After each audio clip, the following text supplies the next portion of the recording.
handsome rich man, which is totally, totally disgusting. I just totally was unaware of that, and she can tell that her parents did not care for her whatsoever. Um, there is a sign. There is a scene where finally Matilda is learning more from her friend Levine and our other friend, this big girl, which was only mentioned briefly on how she dealt with kids, about throwing them out the window, throwing people on their ponytails, just pure abuse. Which is definitely demonstrated throughout the rest of this chapters. Torrance is a very, very, very, manipulative, very dangerous woman who, let's be honest, she's a bully in this book. She is an absolute bully in this book. I mean, there's no other way to say it, but she is just an absolute creep, and you want nothing more than to see her get what's coming to her. There was even mention that she actually killed someone, the teacher's father, which actually turns out to be they're related. They're actually that's Honey is Miss Torchbore's niece, which pretty much you got that feeling. I pretty much knew that pretty much from the movie, but you got that more in this book when Matilda went to the cottage and had tea with her and realized how poor she really was living. The description of that was just out there, way out there. And you find out that her father died. They think there's suicide, but she doesn't believe it's suicide. She believes that Torchboard murdered her father, took everything from her, the house, money, almost hard paychecks, because she felt that she owes her money, which I don't know how she got away with it, but it dealt with something that I caught immediately, and this is why I think the theme was more explained better with the book than the movie, because the theme in the book was very obvious what Roald Dahl was trying to get at. It was very, very obvious that what he was trying to explain. Apparently, Miss Honey was abused by Torchboard, and that was the main thing. So she had fear for this woman, and I can't say I blame her, because they never really described what she did, but you can only imagine the stuff she went through after her father passed away. So in any case, and by the way, during the time Matilda was in the class, she started developing her powers, and she got that from an incident that she did not do, but the teacher automatically blamed her for it.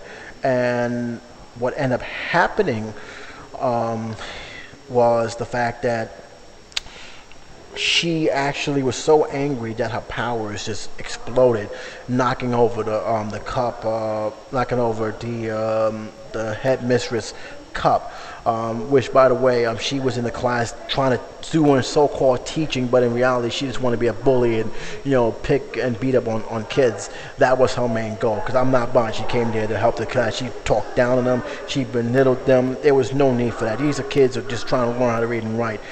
She wasn't being nice to them at all, and her excuse is just nothing more but an excuse to cause bodily harm to the students. Well, apparently Matilda was able to develop her powers from there. She actually recognized that, and she even explained it to Miss Honey, which led him to go to the cottage, to the teacher's house. What she was doing with her eyes, she was able to move objects with her eyes, which I'm pretty much Danny Video did it differently in the movie, but I gotta explore that because I pretty don't remember what was the explanation for that. But in any case, as the book goes on, she has the powers. She knows the powers. She knows it very well. She wants to show it off. She wants to develop them. She's very, very happy. The teacher, who is curious but also concerned, she don't want her to abuse the powers. And what ended up happening was they end up going into this very deep conversation, a conversation which I don't think any teacher will ever share with a student, especially a student that's 5 years old. But in this case, this is the world of fantasy, so it actually came out differently. What ended up happening was she found out her past, and she found out who was her aunt, and so she devised a plan to get back at her aunt at the same time, help the teacher. And how she did this was, she set up, she arranged everything. She practiced. She moving all the stuff around. And one day, when the professor, the headmaster, mistress, came back into the class, doing her same stupid stick, she ended up, without ever having to say nothing, writing on the wall, explaining all the stuff that's happening, saying, we know what you did, you know what you do, give her back the house. That's my daughter's house. That was never yours. Give her back her money. Give her back everything. If you don't, you're gonna be sorry, because I'm gonna get you. I will get you. She panicked and she faded. She was pretty out of it. She just, after getting the water poured on her, she went to the wing and she just left, and she never came back. Somebody was escorted her class, and pretty much that was it. Miss Honey ended up getting her house back. The money that was supposedly was missing came up already. She's living fine now, and because of Matilda's father schemes and dealing with criminals of stolen cars, and the fact that he's being being a con artist himself, he's forced to flee to Paris. One of the reasons why is he doesn't want to get touched. He doesn't want the cops to get to him, even though half the town knows what he was doing. Which, that was the big issue I had about that. And I'll explain later. And I'll explain later, because this is something that always bothered me about that book. To a certain degree, but it definitely did bother me. But in the end, that led to him packing up. Originally, Matilda was supposed to go with them, but she doesn't want to go with them. She persuaded Miss Honey to tell them to let them stay with her, which they agreed with, which the mother agreed with, no problem whatsoever. She said, no, that's one less mouth to feed. That's one left to worry about. Let her go.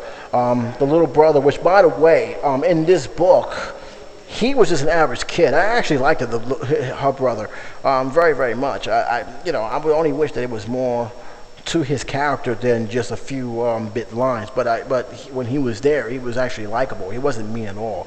He actually waved goodbye to Matilda before they drove off. The parents didn't do it, but he certainly did, which was pretty much some sense of good gesture and good relief within this movie. Alright, so the good things about this book, like I said, the writing was excellent. I was definitely in pace. The illustration, by the way, which I considered classic, it was typical illustration for the time. A lot of people find it very heartbroken, because it's definitely one of those sketch illustrations like you see here. But I'm going to tell you right now, I actually like this kind of artwork because, one, it doesn't give me too much information of the characters. I can still read this and still visualize that, and actually fill in the blanks of what the artist was trying to tell me. So I actually liked it, what the illustrator did in this book. I think his name is Quentin Blank, which I think he did a tremendous job. I think he didn't give us too much, just enough so that we know what was happening, and it wasn't the overbearing of the book. I actually thought the writing gave me enough visualization than the artwork itself. So at the same time, it was still cool, and I actually liked it. At the pace the book was in this thing, it never slowed down. I liked it. Like I said, the problems I had, and this is what I'm going to tell you, is the problem I have is the following, and I'm going to explain where the adult theme comes from, because there's a lot of adult theme in this book. This book deals with physical and mental abuse. There's no question about it now. Especially now when I'm older, now I'm reading books, it deals with that. Because Matilda, don't think about it, she was mentally abused by a family. You have the teacher who was physically abused to her students. But most importantly, these abuse went unchecked. And as ridiculous as that may sound, I think that was why Ronald Dahl made this book. It showed how dangerous abuse is if not being kept and not being alerted. One of the main thing is one of the main characters I didn't mention was Miss Felt. She knew something very bizarre was going on when Matilda told her about how her family doesn't mind her walking alone, or how they allowed her to stay in with the rest of the folks. She knew something was wrong, but did she call the authorities to tell her you might want to check this out?